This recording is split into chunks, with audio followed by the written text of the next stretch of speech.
이 9월 마지막 성령 금요 기도회 오늘 본문 말씀을 가지고 내 인생의 과제, 나의 산지는 이라는 제목으로 말씀 은혜를 나누고자 합니다. 오늘 본문 여호수아서는 앞에 1장부터 12장까지는 이스라엘 백성들이 요단강을 건너서 가나안 땅을 정복하는 과정을 설명하고 있고, 그리고 13장부터는 이스라엘 백성들이 정복한 가나안 땅에 이제 분배가 일어납니다. 그리고 이제 오늘 14장은 분배 과정에서 이루어진 일로 지금 나이 85세 갈렙이 45년 전이죠. 그럼 나이가 얼마인가요? 40에 그때 가나안 초입 가데스 바네아에서 지도자 모세가 자신에게 한 약속을 상기시키는 내용입니다. 그때 모세가 자신에게 특별히 기업의 분배를 약속을 했거든요. 그래서 그 약속의 내용 가운데 갈렙이 뭐라 그럽니까? 이 산지를 내게 주소서. 이 갈렙의 말은 우리 노래도 많이 알려져 있죠. 이 산지를 내게 주소서. 그리고 또 선교와 관련해서 많이 인용되는 구절이기도 합니다. 자, 그래서 오늘 9월의 마지막 금요 성령 기도회에서 갈렙의 이 고백이 이제 우리의 기도가 되고 경험이 되기를 주의 이름으로 축복합니다. 자, 본문의 정황을 한번 살펴볼게요. 이스라엘 백성들이 가나안 땅에 들어왔어요. 들어온 지 5년 정도가 지났습니다. 이스라엘 백성들이 가나안 땅에 들어왔을 때 그 땅은 그저 밟고 차지한 것이 아니라 전쟁을 통해서 그곳에 있던 가나안 원주민들을 몰아내고서야 그 땅을 차지할 수 있었어요. 그러니까 그곳에 있는 내내 전쟁을 벌였던 시간들입니다. 그들에게는 아직 완전한 평화가 주어지지 않았습니다. 이런 상황에서 이제 남아있는 과업이 있죠. 숙제가 있죠. 정말 점령하기 버거운 고지, 산지들, 그리고 가나안의 족속 가운데서도 거인들, 강한 자들이 남아있습니다. 이런 상황에서 85 먹은 85세 된 노인 갈렙이 모세의 뒤를 이은 지도자 여호수아에게 나와서 얘기하는 겁니다. 그리고 이제 45년 전에 가데스 바네아의 그 이야기를 꺼내죠. 자, 한번 생각해 봅시다. 누가 이 일을 기억하겠습니까? 지금 살아있는 성인으로서 그 일을 경험한 사람은 단 2사람밖에 없죠. 누구죠? 여호수아와 갈렙입니다. 나머지는 광야에서 불순종하고 원망하다가 광야 1세대는 다 죽었습니다. 이스라엘 백성들이 12정탐꾼들이 이제 가나안 땅에 갔다 와서 그 땅을 악평할 때 오직 갈렙과 여호수아만이 믿음으로 고백하고 반응을 하고 그 둘만 살아남았죠. 그때 모세는 갈렙의 믿음을 보고 한 가지 약속을 했습니다. 9절 뭐라 그럽니까? 그날에 모세가 맹세하여 이르되, 다 같이요, 네가 내 하나님 여호와께 충성하였은즉 네 발로 밟는 땅은 영원히 너와 네 자손의 기업이 되리라 하였나이다. 그때 45년 전에 모세가 약속한 내용이 네 발로 밟는 모든 땅은 너와 네 자손의 기업이 될 것이다. 이게 약속이었습니다. 그리고 이제 45년이 지났죠. 지금 85세가 된 갈렙이 45년 전 그때 모세로부터 받은 그 약속을 기억하고 새로운 지도자 여호수아에게 이렇게 말을 합니다. 12절 다 같이 시작. 그날에 여호와께서 말씀하신 이 산지를 지금 내게 주소서. 이게 무슨 말입니까? 이제 드디어 때가 왔습니다. 이 이야기입니다. 자, 이때 여호수아는 갈렙을 축복을 하죠. 그리고 그 땅을 취하라고 말합니다. 자, 오늘 주인공 갈렙이라는 인물, 이 사람에 대한 성경의 평가는 한마디로 충성되다입니다. 8절과 9절에서 자신의 말로 그는 여호와께 충성했다 말하고 모세도 그걸 인정했습니다. 그리고 더불어 그는 하나님 여호와를 온전히 쫓았다라고 성경을 증명을 하죠. 그러니까 이 사람의 특징이 뭡니까? 충성과 온전함입니다. 자, 갈렙의 자신의 고백입니다. 8절 이렇게 하죠. 시작. 나와 함께 올라갔던 내 형제들은 백성의 간담을 높게 하였으나 나는 내 하나님 여호와께 충성하였으므로. 그리고 갈렙을 가까이에서 지켜본 지도자 모세의 평가가 9절에 나옵니다. 시작. 그날에 모세가 맹세하이르되 네가 내 하나님 여호와께 충성하였은즉. 갈렙에 대한 평가가 이게 끝이 아닙니다. 14절 시작. 이는 그가 이스라엘의 하나님 여호와를 온전히 쫓았습니다. 그러니까 갈렙은 세월이 흘러도 여전히 변하지 않고 여호와 하나님을 쫓았다라고 말합니다. 자, 이런 충성되고 온전한 갈렙이 지도자에게 요구한 것은 단 하나입니다. 재물도 아닙니다. 명예도 아닙니다. 뜻밖에도 뭐죠? 산지입니다. 산지. 갈렙이 달라고 한 이 헤브론 산지는 좋은 땅이 아니었습니다. 그 지역의 사람들 중에서도 가장 큰 덩치들, 가나안 땅 족속 중에서 악랄한 덩치들이 살고 있었다고 하는 것을 볼 때 아직 정복되지 않았던 난공불락의 요새입니다. 자, 15절 마지막 절이 이렇게 설명합니다. 시작. 헤브론의 옛 이름은 기랏 야르바라. 야르바는 아낙 사람 가운데서 가장 큰 사람이었더라. 갈렙은 지금까지 지켜봤습니다. 45년 전에 자기들을 삼킬 것이라고 악평했었던 그 땅, 그들 앞에 자신들은 메뚜기에 불과하다고 말했던 그 거인들이 지금 어디에 있는가? 그리고 이제 갈렙의 고백이 이런 거죠. 12절 이런 데 상황에서 갈렙이 이런 고백을 합니다. 시작. 그 성읍들은 크고 견제할지라도 여호와께서 나와 함께 하시면 내가 여호와께서 말씀하신 대로 그들을 쫓아내리이다. 갈렙의 이 말은 지금의 말이 아니라 45년 전에 자기가 했던 그 말을 실제로 입증하고 싶어하는 마음을 그대로 보여준 겁니다. 그 옛날 45년 전에 40세 된 젊은 갈렙이 가데스 바네아에서 했던 고백을 다시 한번 회상해 봅시다. 자, 민수기로 돌아갑니다. 14장 8절 9절 시작. 여호와께서 우리를 기뻐하시면 우리를 그 땅으로 인도하여 들이시고 그 땅을 우리에게 주시리라. 이는 과연 적과 꿀이 흐르는 땅이니라. 다만 여호와를 거역하지는 말라. 또 그 땅 백성을 두려워하지 말라. 그들은 우리의 먹이라. 그들의 보호자는 그들에게서 떠났고 여호와는 우리와 함께 하시느니라. 그들을 두려워하지 말라. 갈렙의 충성됨이 여기에 있습니다. 그는 45년 전에 젊었을 때 한때 하나님을 잘 섬긴 것이 아니었습니다. 그것은 젊음이고 패기가 아니었죠. 그것은 신앙이었습니다. 85세에 노인이 되어서도 여전히 그때와 마찬가지로 하나님을 신뢰하고 충성하는 사람이었습니다. 자, 이제 우리가 질문해 봐야죠. 여러분, 우리 모두 갈렙처럼 나이가 들었어도 여전히 하나님만을 신뢰하고 충성할 수 있겠습니까? 아주 중요한 질문이에요. 대답이 아주 희미하십니다. 여러분, 나이가 들었어도, 갈렙처럼 나이가 들었어도 여전히 하나님만을 신뢰하고 충성할 수 있으시겠습니까? 자, 그렇다면 오늘 갈렙이 요구한 것이 뭐죠? 산지죠. 자, 사랑하는 여러분, 오늘 이 갈렙의 이 산지를 우리에게 한번 적용해 봅시다. 그죠? 뭐 우리 앞에 있는 저 산, 그게 아니잖아요. 산지를 지금 우리에게 정리해 보면 이릅니다. 쉽게 정복할 수 없는 내 인생의 과제죠. 이게 이제 우리의 산지가 되는 겁니다. 하나님의 은혜의 능력을 절실히 필요하는 영역이 오늘 갈렙이 말한 내 산지가 되는 겁니다. 이게 우리의 산지입니다. 물론 전도나 선교적인 의미로 해석하는 것도 당연합니다. 그 산지는 아직도 복음이 들어가지 못한 미전도 지역일 수도 있지만 본문은 그런 선교적인 의미로만 우리에게 주어진 말씀은 아니라는 겁니다. 우리가 살아가는 믿음의 여정을 위협하고 움츠리들게 만드는 수많은 숙제들은 여전히 우리의 산지입니다. 인생의 난제들은 아주 다양하죠. 우리가 처한 형편과 상황에 따라서 우리 모두가 각자 다를 겁니다. 저는 이런 관점에서 2024년 오늘 9월 마지막 금요 기도회, 2024년에 또 사사분기를 앞두고 있는 이날에 오늘 이 말씀으로 우리를 한번 돌아보고 적용해 보려고 합니다. 무엇보다 우리 모두에게는 산지가 존재합니다.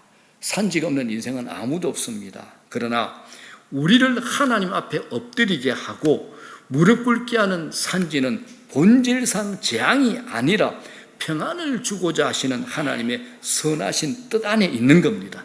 이게 성경이 우리에게 약속하는 겁니다. 예레미야서를 보게 되면 선지자 예레미야는 예루살렘의 멸망이라는 이런 숙제를 하나님으로부터 받았습니다. 이런 영적인 산지 앞에서 예레미야가 하나님의 음성을 들었습니다. 그게 뭡니까? 예레미야서 29장 11절 시작. 여호와의 말씀이니라. 너희를 향한 나의 생각을 내가 아나니 평안이요 재앙이 아니라 너희에게 미래와 희망을 주는 것이라. 그 뒤에 너희를 향한 나의 계획이 있다. 나의 플랜이 있다라는 것이 하나님의 약속입니다. 오늘 갈렙에게 이 말씀이 정확하게 적용이 됩니다. 갈렙이 지난 45년 동안 이 산지를 기다렸죠. 그리고 그 산지가 모든 이스라엘 백성들이 인정할 만한 산지가 나타났습니까? 어디입니까? 헤브론입니다. 그리고 갈렙은 그날의 약속을 기억하고 여호수아에게 나와서 뭐라 그럽니까? 그날에 여호와께서 말씀하신 이 산지를 지금 내게 주십시오. 내가 가서 전쟁에서 그들을 몰아내고 내가 그 산지를 하나님 앞에 올려드리겠습니다. 고백을 한 겁니다. 자, 이제 물어봐야죠. 이제 묻고 싶습니다. 지금 여러분들이 직면한 산지는 무엇입니까? 여러분들이 직면한 산지는 무엇입니까? 아직까지 해결되지 못하고 남겨진 산지는 무엇입니까? 여러분이 직면한 그 산지가 자신에게 의미하는 것, 내게 의미하는 것이 무엇입니까? 그것이 재앙이라고 여겨지십니까? 아니면 선지자 예레미야를 통해서 말씀하신 대로 평안을 주시려는 하나님의 의도라고 생각이 되어지십니까? 절망입니까? 아니면 미래의 희망을 주고자 하는 하나님의 계획입니까? 만일 그 산지가 우리를 계속 하나님 앞으로 나가게 하고 하나님께 엎드리게 하고 하나님의 은혜를 필사적으로 구하게 하는 것이라면 분명히 그것은 재앙이 아닙니다. 미래와 희망이, 미래와 소망이 그 안에 담겨 있다는 것이 성경이 우리에게 하고 싶은 말입니다. 성경에는 산지라는 도전 앞에서 하나님의 백성들이 어떤 태도를 취했는지 그렇게 보여주는 이야기들이 굉장히 많은 사례들이 있습니다. 그 중에 한 얘기를 제가 여러분들에게 나누고자 합니다. 역대하 20장을 보게 되면 아주 재미있고 영적으로 자극이 되는 얘기, 도전이 되는 얘기가 등장을 합니다. 남왕국 유다에는 아주 경건한 여호사밧이라는 왕이 나라를 잘 다스리고 있었습니다. 그런데 이 유다 땅의 주변국 적군인 모압, 암몬 그리고 마온 이 세 나라가 연합해가지고 유다 땅을 쳐들어옵니다. 여호사밧 왕은 자신의 병력으로 상대할 수 없는 대군이다라는 것을 직감을 한 거죠. 그래서 그는 온 유다 백성들에게 금식하라고 금식을 선포하고 하나님을 향하여 이렇게 간구합니다. 역대하 20장 12절. 그들의 기도 가운데 아주 유명한 기도 내용입니다. 다 같이 시작. 우리 하나님이여 그들을 징벌하지 아니하시나이까. 우리를 치러 오는 이 큰 무리를 우리가 대적할 능력이 없고 어떻게 할 줄도 알지 하옵고 오직 주만 바라보나이다. 여러분, 여호사밧 왕의 마음이 느껴지지 않습니까? 하나님, 적군들이 연합하여 쳐들어오는데 우리는 그들을 대항할 아무 능력이 없습니다. 어찌해야 하는지 막막하고 방법이 없습니다. 그러나 주만 바라봅니다. 주만 바라봅니다. 이 마음 아니겠습니까? 우리도 살아가면서 자주 경험하는 고백 아니겠습니까? 산지를 마주했을 때 믿음의 사람들이 취하는 태도가 이 여호사밧의 기도 아니겠습니까? 이게 본문에서 갈렙이 보여준 태도와 다르지 않습니다. 자, 12절에 뭐라 그럽니까? 그곳에는 아낙 사람이 있고 그 성읍들은 크고 견고할지라도 여호와께서 나와 함께 하시면 내가 여호와께서 말씀하신 대로 그들을 쫓아내리다. 산지는 거인들이죠. 크고 견고한 성읍입니다. 그리고 내 힘으로 어찌할 수 없는 큰 난제 숙제입니다. 그러나 여호와께서 나와 함께 하시면 그들을 감당할 수 있고 정복할 수 있습니다라는 갈렙의 신앙의 고백, 충성 온전함이죠. 또 있습니다. 또 하나 이야기를 성경에서 볼까요? 이제 이스라엘 백성들이 70년 바벨론 생활을 마치고 포로에서 돌아온 유다 백성들입니다. 이들이 이제 예루살렘 성전을 재건해야 하는 사명을 가지고 있었습니다. 그런데 대적들은 너무 많고 장벽이 너무 높은 거야. 그들에게 이것은 산지였습니다. 이때 선지자 스가랴가 이렇게 얘기합니다. 다 같이 시작. 이는 힘으로도 되지 아니하며 능력으로 되지 아니하고 오직 나의 영으로 되느니라. 산지는 자기 힘으로 할 수 있는 것이 아닙니다. 이런 점에서 볼 때 우리에게 산지는 작거나 약한 것이 아닙니다. 그리고 산지 앞에서 움츠러들고 한없이 작아지는 자신을 볼 때도 많죠. 그러나 아십시오. 신자는 그런 산지 앞에서 이렇게 말할 수 있는 사람입니다. 고린도후서 4장입니다. 시작. 우리가 사방으로 우겨섬을 당하여도 쌓이지 아니하며 답답한 일을 당하여도 낙심하지 아니하며 박해를 받아도 버림받지 아니하며 거꾸로 뜨림을 당하여도 망하지 아니하며, 여기서 사방으로 우겨섬을 당하고 답답한 일을 당하고 박해를 받고 거꾸로 뜨림을 당하는 이 모든 상황이 뭡니까? 산지입니다. 이 모든 상황이 산지입니다. 인생을 살다 보면 이런 산지는 곳곳에 있습니다. 어떤 인생은 정말 첩첩산중이라 말해야 할지도 모릅니다. 그리고 우리 자신은 연약하죠. 우리의 능력으로는 이 산을 넘을 수조차 없습니다. 이건 현실입니다. 그러나 사도 바울은 성령 안에서 당당히 고백합니다. 쌓이지 아니한다. 그 다음 뭐죠? 낙심하지 아니한다. 그 다음 버림받지 아니한다. 망하지 아니한다라고 사도 바울은 고백합니다. 이건 우리의 삶, 신자의 삶에서 나타나고 경험되는 놀라운 신비입니다.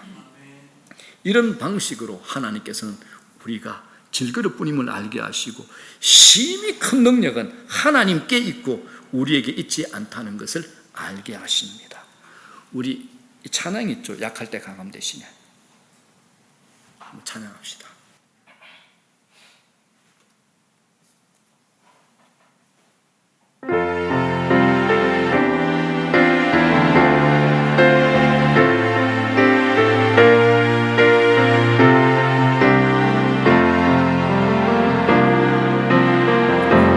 약할 때 강함 대신에 나의 보배가 되신 주, 주의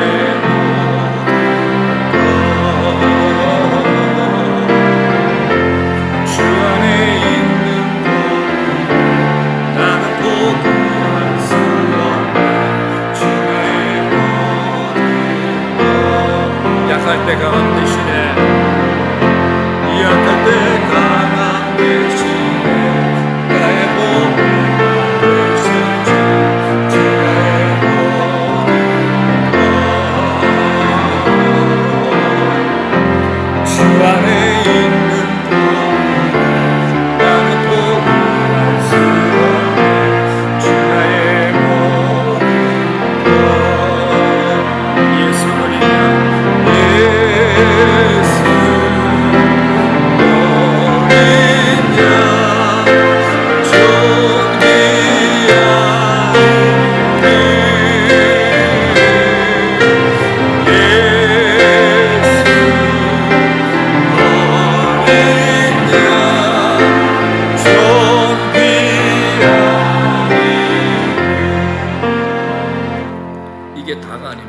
고린도후서 6장에 이런 약속이 있습니다. 시작. 무명한 자 같으나 유명한 자요, 죽은 자 같으나 우리가 살아있고, 징계를 받는 자 같으나 죽임을 당하지 아니하고, 근심하는 자 같으나 항상 기뻐하고, 가난한 자 같으나 많은 사람을 부유하게 하고, 아무것도 없는 자 같으나 모든 것을 가진 자로다. 아멘. 이게 우리들입니다. 이게 우리들입니다. 산지를 점령한다는 것은 이런 겁니다. 산지가 나를 점령하지 못하고 나는 하나님의 평안 속에서 살아가는 겁니다. 문제가 더 이상 문제가 되지 않는 상태, 산지가 더 이상 나를 움츠러들지 못하게 하고 위축되게 만들지 못할 때 이 산지는 내게 점령이 된 겁니다. 사랑하는 여러분, 믿음이라는 게 막연한 기대가 아닙니다. 종종 우리 삶에서 이거 믿음하고 막연한 기대가 섞여가지고 이게 두 가지가 구분이 되지 않을 때가 있다는 사실, 제가 여러분들에게 말씀드리고 싶습니다. 그냥 막연하게 될 줄 믿습니다라고 기도하는 것이 믿음일까요? 긍정적 사고와 믿음이 같은 것일까요? 그럴 수 없습니다. 믿음은 대상을 가지는 거죠. 누굽니까? 하나님. 그리고 내용을 가지는 겁니다. 내용이 뭡니까? 우리에게 하신 이 언약, 말씀입니다. 약속이죠. 믿음인 하나님이란 대상을 신뢰하는 것이고 말씀이라는 내용을 가지고 있는 겁니다. 갈렙이 지금 그렇게 하고 있다는 사실이 여러분 보이십니까? 12절에 뭐라 그럽니까? 그날에 여호와께서 말씀하신 이 산지를 지금 내게 주소서. 이것이 산지를 달라고 요구하는 갈렙의 전제입니다. 그는 그냥 저 산지를 달라고 이렇게 말하지 않았죠. 그날에 여호와께서 말씀하신 이 산지를 지금 내게 주소서라고 말한 겁니다. 사랑하는 여러분, 하나님께서는 우리가 인생을 살면서 직면하는 산지들에 대해서 이와 같이, 우리에게도 이와 같이 말씀하실까요? 그렇습니다. 우리에게도 그렇게 말씀하십니다. 문제는 뭡니까? 우리가 하나님의 약속하신 말씀에 대해서 무지하고 무지할수록 우리가 산지를 달라고 주장할 수 있는 우리의 근거와 믿음이 없다라는 겁니다. 제가 왜 여러분들에게 자꾸 말씀을 강조하는지 아시겠습니까? 막연한 기대, 긍정적인 사고로는 산지를 점령할 수 없습니다. 잠깐 되는 것처럼 느껴질 뿐이죠. 갈렙이 45년 동안 그 약속, 하나님께서 자기에게 하신 그 약속을 붙잡고 살아왔다는 사실은 이 갈렙의 충성을 보여주는 대목입니다. 충성되다는 건 믿음이 충만하다는 의미죠. 잊지 마십시오. 믿음은 언제나 살아계신 하나님을 향한 신뢰고 그 약속의 내용을 믿는 겁니다. 그 약속의 내용. 우리는 하나님의 주권, 하나님의 절대 주권을 믿지 않습니까? 하나님의 주권을 믿는다라는 것은 내가 지금 하는 수고와 노력 너머에 전능하신 하나님의 역사를 기대하는 것, 이게 하나님의 주권을 믿는 겁니다. 자, 이 말씀을 기억하십시오. 아시죠? 다 같이 시작. 성경에 이르되 누구든지 그를 믿는 자는 부끄러움을 당하지 아니하리라 하니, 우리가 주님을 온전히 믿는다면 우리는 결단코 망하지 않을 겁니다. 부끄러움 당하지 않을 겁니다. 절대로 세상에 꺾이지 않을 겁니다. 왜요? 우리 안에 성령이 계시고 예수 그리스도가 계시고 우리에게 하나님의 이름, 하나님의 명예, 하나님의 자녀라는 신분이 우리에게 박혀 있기 때문에 그렇습니다. 믿으셔야 됩니다. 주님을 믿는 자는 누구든지 부끄러움을 당하지 않는다는 것을 믿으셔야 됩니다. 자, 본문에서 이제 우리가 주목해야 될 구절이 마지막 15절입니다. 하반절이죠. 그리고 그 땅에 전쟁이 그쳤더라. 산지가 점령되자 전쟁이 그쳤죠. 이 말씀은 이제는 전쟁을 치러야 할 만한 강력한 대적들이 남아있지 않게 되었다라는 겁니다. 전쟁이 그친 상태를 뭐라고 말합니까? 샬롬이라고 그러죠. 샬롬. 저는 우리 모두가 이런 샬롬을 경험하기를 주의 이름으로 축원합니다. 자, 이제 말씀 정리합니다. 오늘 우리들이 직면하고 있는 산지는 무엇일까요? 여러분들이 기도하면서 하나님, 내가 지금 맞이하고 있는 산지는 무엇입니까? 라고 한번 물어보십시오. 막연하게 그냥 있지 말고, 내가 막 알라고 막 생각하지 말고, 아무 생각하지 말고 그 자리에 머무는 겁니다. 하나님께 물어보는 겁니다. 하나님, 내 인생의 산지는 무엇입니까? 물어보십시오. 그리고 하나님께서 어떤 약속을 내게 주셨는지도 면밀히 한번 살펴보시기 바랍니다. 그리고 갈렙이 구했듯이 구하는 겁니다. 그날에 여호와께서 말씀하신 이 산지를 내게도 주십시오라고 하나님께 구하는 겁니다. 산지는 우리를 하나님 은혜로 더 가까이 하게 하고 엎드리게 하고 우리를 낮추시려고 하나님께서 은혜로 우리에게 주신 겁니다. 비록 그게 고통스러울 수도 있지만 그건 재앙이 아니라 평안을 주시려는 하나님의 선하신 뜻이다라는 것이 오늘 성경이 우리에게 말씀하시는 겁니다. 이 산지를 주님 앞에 구하여 엎드리는 이 2024년 되기를 주의 이름으로 축복합니다. 하나님께서 당신의 영광과 우리의 유익을 위해서 당신의 뜻을 이루실 것인데 이 일에 우리의 기도는 굉장히 중요합니다. 그 기도는 믿음의 기도가 되어야 될 것이고 하나님의 약속에 근거한 기도가 되어야 될 것입니다. 하나님께서 우리를 그렇게 빚어가실 겁니다. 자, 사실 마지막 중요한 게 남아 있습니다. 눈앞의 산지보다 더 심각한 문제가 하나 있죠. 뭘까요? 눈앞의 산지보다 더 심각한 거 뭘까요? 산지가 없는 거, 산지가 없는 사람이요. 산지가 없는 인생은 교만과 영적 해이함으로 제멋대로 길을 걷든지 갈팡질팡한 길을 걷게 될 것입니다. 그래서 산지는 어떤 의미에서 하나님 은혜의 선물입니다. 엎드리라고, 겸손하라고 우리에게 주신 은혜의 선물입니다. 그리고 놓치지 말아야 할 것, 우리가 장래의 은혜를 또한 기대하는 겁니다. 이 밝은 전망은 선하신 하나님을 향한 신뢰를 통해서 우리에게 다가옵니다. 여러분, 제 인생에도 산지가 많습니다. 저를 움츠러들게 하고 사방으로 우겨삼을 당하는 것처럼 느끼게 만들었던 산지들이 없었을까요? 제게도 있었습니다. 그러나 저는 여러분과 함께 남은 2024년 이 시간들을 우리 인생의 산지를 넘는 해가 되기를, 하나님의 선하심을 그 어느 때보다도 깊이 경험하는 2024년이 되기를, 그리고 산지를 점령하는 해가 되기를 주의 이름으로 축원합니다. 그리고 우리 모두가 오늘 본문의 마지막 그 땅에 전쟁이 그쳤더라, 그 땅에 전쟁이 깃들었더라 라는 복된 선언을 듣고 누리는 그 2024년 그 은혜의 시간 우리 다 소유하게 되기를 주의 이름으로 축원합니다.